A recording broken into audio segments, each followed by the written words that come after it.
छठ सिर्फ एक पर्व नहीं है, बल्कि महापर्व है जो पूरे 4 दिन तक चलता है। नहाई खाए से इसकी शुरुआत होती है, जो डूबते और उगते हुए सूर्य को अर्घ्य देकर समाप्त होती है।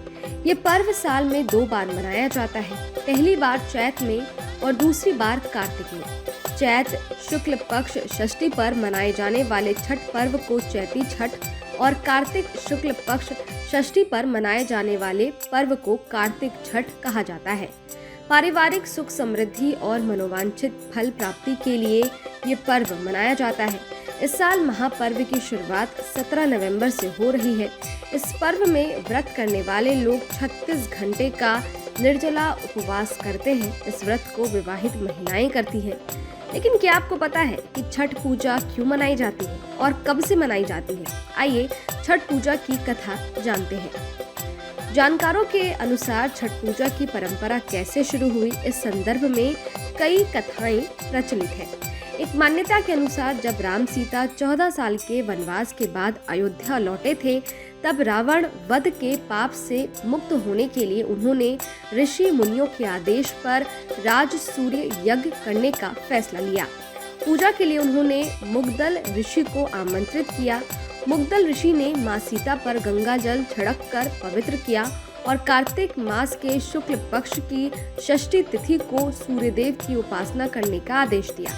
इससे मां सीता ने मुग्दल ऋषि के आश्रम में रहकर 6 दिनों तक सूर्यदेव भगवान की पूजा की थी। सप्तमी को सूर्योदय के समय फिर से अनुष्ठान कर सूर्यदेव से आशीर्वाद प्राप्त किया था। हिंदू मान्यता के मुताबिक एक और कथा प्रचलित है कि छठ पर्व की शुरुआत महाभारत काल से हुई थी। इस पर्व को सबसे पहले सूर्य पुत्र कर्ण ने सूर्य की पूजा करके शुरू की थी। कहा जाता है कि कर्ण भगवान सूर्य के परम भक्त थे और वो रोज घंटों तक पानी में खड़े होकर उन्हें अर्घ्य देते थे। सूर्य की कृपा से ही वो महान योद्धा बने। आज भी छठ में अर्घ्य दान की यही परंपरा प्रचलित है। वहीं छठ पर इन कथाओं के अलावा और भी कुछ कथाएं हैं जो कि प्रचलित है।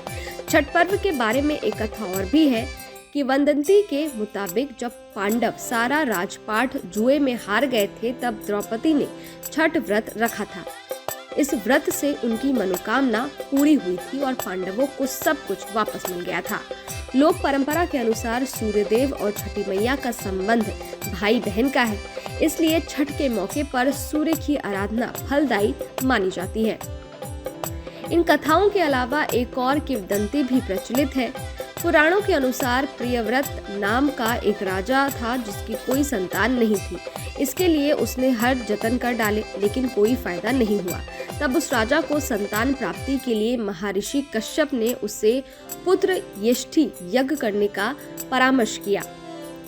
यज्ञ के बाद महारानी ने एक पुत्र को जन्म दिया, लेकिन वो मरा हुआ पैदा हुआ।